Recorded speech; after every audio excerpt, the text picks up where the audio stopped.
ईमानदार है उनको नमस्कार है, चाहे वह चपरासी या हवलदार हो। जो ईमानदार है उनको नमस्कार है, चाहे वो चपरासी हवलदार हो। और जो बेईमान है उनके लिए गजार है। हम लोग सीधे गजार में। कौन सा देश प्रेम भाई?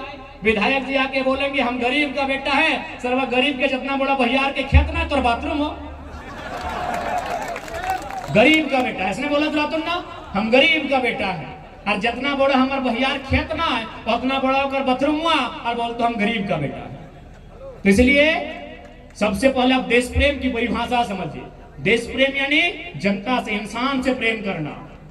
हम प्रेम सबसे ज्यादा किससे करना? ठीक है, तिरंगा, राष्ट्रगान दूसरे स्थान पर, पहले स्थान पर इंसान से प्रेम कीजिए। क्योंकि भावनाएं आहत इंसान की होती है, दर्द इंसान को होता है, पीड़ा इंसान को होती है।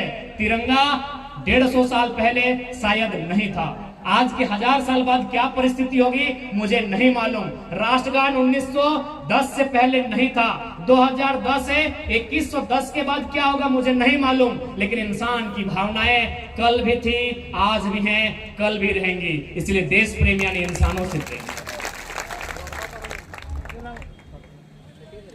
कहावत है ना कि जरूरी नहीं कि हर वक्त जुबान पे भगवान का नाम आए, कि जरूरी नहीं हर वक्त जुबान पे भगवान का नाम आए। वो लम्हा भी भक्ति का होता है जब एक इंसान के काम आए।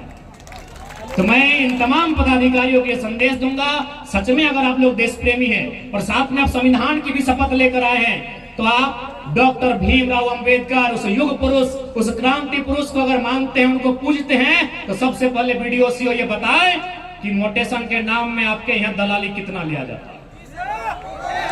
आप बताएं, आपको बताना होगा। ये अंबेडकर का भारत नहीं है, ये अंबेडकर का भारत नहीं है, ये कलाम का भारत नहीं है, ये गांधी का भारत नहीं है। अरे आपकी तनख्वाह 50,000 है, आपकी तनख्वाह 75,000 है, उसके बाद भी उस निरीह प्राणी, एक गरीब गांव के मजबूर लाचार व्यक्ति से आप 20,000 रुपया किस मुंह से मांगते हैं हमें बताइए, और किस मुंह से आप संविधान की शपथ लेते हैं हमें ये भी बताइए।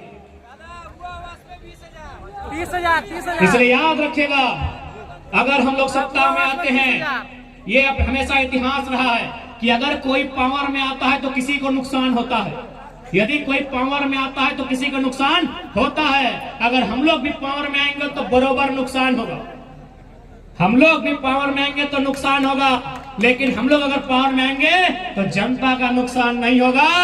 जो टेबल के अंदर से भरते हैं तिजोरी, उनका नुकसान होगा। जो ईमानदार है उनको नमस्कार है, चाहे वह चपरासी या हवलदार हो। जो ईमानदार है उनको नमस्कार है, चाहे वो चपरासी हवलदार हो। और जो बेईमान है उनके लिए गजार है। हम लोग सीधे गजार में फेंक देंगे उठा के। आज बहुत सारे लोग हमें कहते हैं कि जयराम महतो ऐसा भाषण देता है, सब भी लोग पसंद नहीं करते हैं। अरे भाई, आप क्या जानेंगे मैं कहां से आता हूं? मैं आता हूं तो चाची से, मैं आता हूं धनबाद से। वहां सुरेश चंद्र महतो की हत्या की गई थी, दोनों आंख जिंदा निकाल लिया गया था, दोनों पांव काट दिया गया था, दोनों हाथ काट दिया गया था और बोरे में भरकर दामोदर नदी में फेंका गया था। आप हमसे उम्मीद करते हैं हम आपको मीठा बात कहेंगे, ये नहीं होगा।